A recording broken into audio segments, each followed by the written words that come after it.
مولا علمدار غازی عباس ابن علی کی شہادت۔ جب امام حسین کی شہادت کی خبر مدینے تک پہنچی تو بشیر نے مسجد نبوی میں اعلان کیا کہ اے مدینے والو، اب یہ مدینہ رہنے کے قابل نہ رہا، کیونکہ حسین کو کرب و بلا کے میدان میں قتل کر دیا گیا۔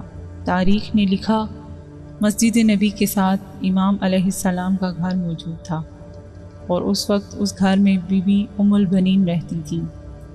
جیسے ہی بی بی کے کانوں تک یہ آواز پہنچتی، بی بی نے اپنے پوتے فضل کو بلایا اور سہارے سے مسجد نبی کی طرف روانہ ہوئے۔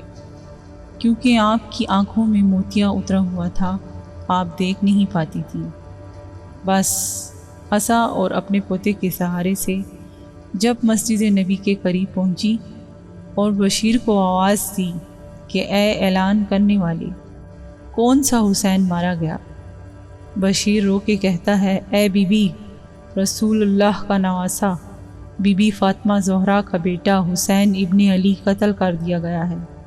بی بی نے رو کے پوچھا، اے بشیر، اس وقت عباس کہاں تھا؟ بشیر نے رو کر کہا، اے بی بی، میرے مولا حسین سے پہلے عباس کو شہید کر دیا گیا۔ بی بی نے کہا، اے شخص، کیا تو عباس کو نہیں جانتا تھا؟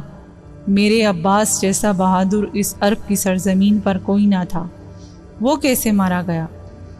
بشیر قریب آتا ہے اور پوچھنے لگتا ہے، اے بی بی، آپ کون ہیں؟ بی بی ام البنین فرماتی ہیں، میں عباس کی ماں ہوں، مجھے بتاؤ کہ عباس کے ہوتے ہوئے حسین کیسے شہید ہوا؟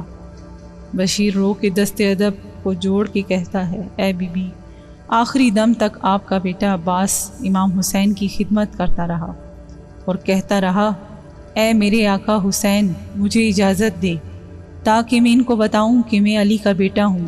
لیکن امام حسین بار بار فرماتے تھے کہ یہ صبر کا امتحان ہے۔ لیکن جب 10 محرم کے 3 دن گزر جانے کے بعد بچے پیاس سے تڑپنے لگے، تب امام حسین نے عباس کو اجازت دی کہ جاؤ نہر سے پانی لے کر آؤ، اور جب پانی لینے کے لیے عباس گئے تو وہاں شہید ہو گئے۔ تو بی بی نے فرمایا، عباس کیسے شہید ہو سکتا ہے؟ بشیر کہتا ہے، اے بی بی، عباس کے سر پر گرز لگا۔ بی بی ام البنین جلال میں کہتی ہیں، اے بشیر، کیا تجھے معلوم نہیں عرب کی سرزمین پہ میرے عباس سے بلند کسی کا قد نہ تھا؟ کون تھا جس کا قد عباس سے بھی بڑا تھا؟ بشیر رونے لگا اور کہنے لگا، اے بی بی، عباس سے بڑا قد کسی کا نہ تھا، لیکن جب عباس پہ جب ظالموں نے تیر کی بارش کی تو ایک تیر آپ کے بیٹے عباس کی آنکھ میں لگا۔ جناب عباس اپنی آنکھ کی تیر نکالنے کے لیے اپنے گھٹنوں کا سہارا لیتے ہیں، اور تب کوئی ظالم عباس کے سر پہ وار کرتا ہے۔ بی بی کہتی ہے، اے بشیر، میں نہیں مانتی، اگر آنکھ میں تیر لگا تو میرے عباس نے اپنے ہاتھوں سے تیر کیوں نہ نکالا؟ بشیر زوروں قطار روتے ہوئے زمین پہ بیٹھ گیا اور سر کو پیٹ کر کہنے لگا، اے میرے آقا عباس کی ماں، کیونکہ عباس کے بازو ظالموں نے پہلے ہی قلم کر لیے تھے۔ میرے مولا عباس جیسے ہی تیر نکالنے کے لیے جھکتا ہے تو سر پہ وار ہوتا ہے اور آپ گھوڑے کی زی پہ آتے ہیں۔ بی بی ام البنین زمین پہ بیٹھتی ہیں، اپنے دونوں ہاتھ سر پہ رکھتی ہیں اور زوروں قطار روتی ہیں اور چیخ کے فرماتی ہیں، اے میرے آقا کی صاحبزادی زینب، مجھے معاف کر دینا۔ اتنے میں بشیر پیچھے سے آ کے کہتے ہیں، اے بی بی، آپ کا بیٹا عباس شہید ہوا، اور آپ بی بی زینب کا نام لے کر رو رہی ہیں۔ بی بی ام البنین اپنے سر کو پیٹتی ہے اور فرماتی ہے، اے بشیر، حسین کے ساتھ حسین کی بہنیں اور بیٹیاں بھی تھیں، اور ان کے پردے کا محافظ میرا بیٹا عباس تھا۔ اللہ جانے میرے آقا کی صاحبزادیوں کے ساتھ کیا ہوا ہوگا۔ بس بی بی اپنے پوتے کو کہتی ہیں، اے فضل، مجھے جنت البقیع لے کے چلو۔